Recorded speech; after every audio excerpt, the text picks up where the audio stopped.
Hello everyone, আমি Jyotsna. Welcome back to my channel Jyotsna's lifestyle. আশা করছি সবাই খুব ভালো আছেন, আমিও খুব ভালো আছি। চলে এসেছি আরও একটা নতুন ভিডিও নিয়ে। আর আজকের ভিডিওতে যেটা থাকছে সেটা হচ্ছে একটা রেসিপি শেয়ার করব আমি আপনাদের সাথে।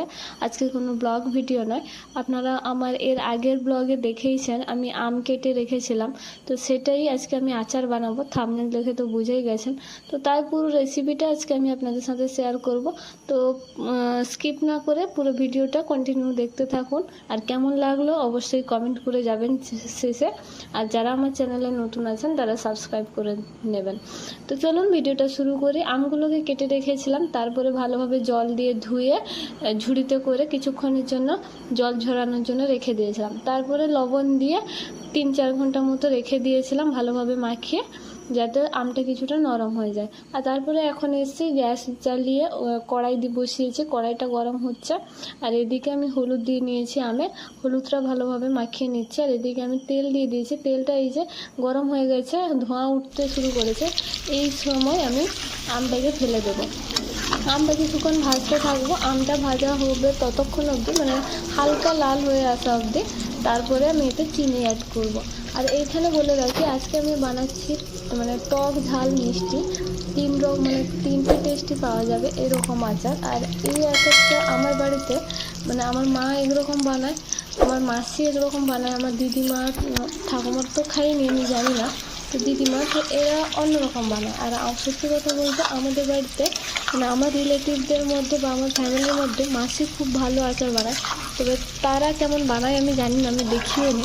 আর এইটা যেটা আমি বানাচ্ছি এটা কিন্তু সম্পূর্ণভাবে আমার বানানো, মানে আমার নিজস্ব রেসিপি আর কি, আমি আপনাদের সাথে শেয়ার করছি। এই যে এরপরে দেখুন মানে একটু হালকা লাল লাল হয়ে এসেছিলো, তখন আমি চিনিটা অ্যাড করে দিয়েছি। এবার এই চিনিটা মানে তেলে গলতে শুরু করবে আর পাক হয়ে আসবে, আর ততক্ষণে আমটাও ভালোভাবে ভাজা হয়ে যাবে। তো চলুন পুরোটা ভাজতে থাকি আর পুরো ভিডিওটা আপনারা দেখতে থাকুন, স্কিপ করবেন না। যারা আচার বানাতে পারেন না বা যারা বলেন যে আচার আচ্ছা, এখানে একটা কথা বলে রাখি, আমার শাশুড়িও কিন্তু আচার বানাতে পারে না। এবার আমি জানতাম হয়তো উনি পারেন, কিন্তু উনি যখন বানাচ্ছিলেন তখন আমি বলি কী বানাচ্ছে, তখন আমাকে দেখে বলছিল যে উনি মানে বানাতে পারে না আর কি। তো যাই হোক, উনি আমাকে জিজ্ঞেসও করেনি যে আমি বানাতে পারি কি না। তো কম বেশি আমি মোটামুটি টুকটাক সব কিছুই পারি, খুব ভালো না হলেও কাজ চালিয়ে নেওয়ার মতো আমি পারি। তো যাই হোক, এখানে এই যে আমটা ভাজতে শুরু করেছে, টকবক করে কি সুন্দর ফুটছে দেখুন। আর এখানে আরেকটা কথা, মা যখন করে আচারটা তখন কালো জিরে আর মেথিটা ফোড়ন হিসেবে দেয়, আমি কিন্তু ফোড়ন হিসেবে দিইনি। আমি মানে আমটা চিনিটা দেওয়ার পর মানে কিছুক্ষণ নেড়ে চেড়ে নেওয়ার পর গিয়ে আমি কালো জিরে আর মেথিটা দিয়েছি। আর এই যে দেখুন এই যে ফেনাগুলো উঠছে, এই ফেনাগুলো যতক্ষণ অবধি উঠতে থাকবে ততক্ষণ মনে করবেন যে আচারটা হয়নি। ফেনাগুলো ওঠা বন্ধ হয়ে যাবে, আমটা উপরে তেলের উপর ভেসে উঠবে, ততক্ষণে গিয়ে আচারটা হবে। তো পুরো ভিডিওটা দেখুন, তাহলেই বুঝতে পারবেন যে আমি কি বলতে চাইছি।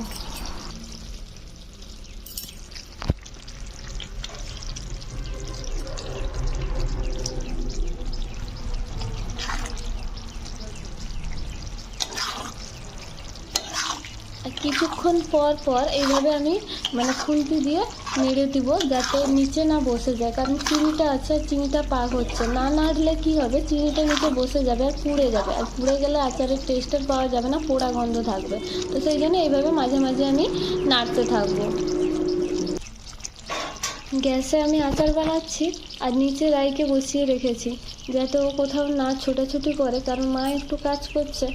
আর এদিকে আমি মানে আচারটা যে বানাচ্ছি সে বারবার কোলে ওঠার জন্য বায়না করছিল, তাই তাকে অনেকগুলো খেলনা দিয়েছি, যাতে সেই খেলনাগুলো দেখে আর বসে একটু খেলতে পারে। কতটা চেঞ্জ হচ্ছে দেখুন, আগের কালার আর এখনকার কালারের মধ্যে কত পার্থক্য, একদম লাল হয়ে গেছে, আগে হলুদ ছিল, এখনো খানিকটা এই হলুদগুলো আছে, এগুলো সব লাল হবে।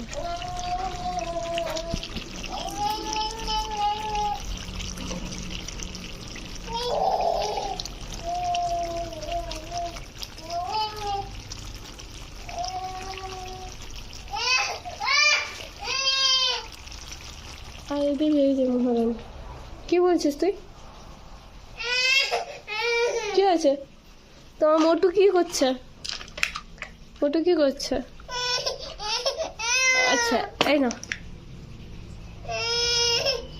কি হয়েছে কি হয়েছে? খরগোশ নিয়ে বসে আছো কেন? আসবি, কোলে আসবি? আচ্ছা আচ্ছা, আয় আয় আয়, ওকে নিতে হবে, আসো। বাবা, আইয়া।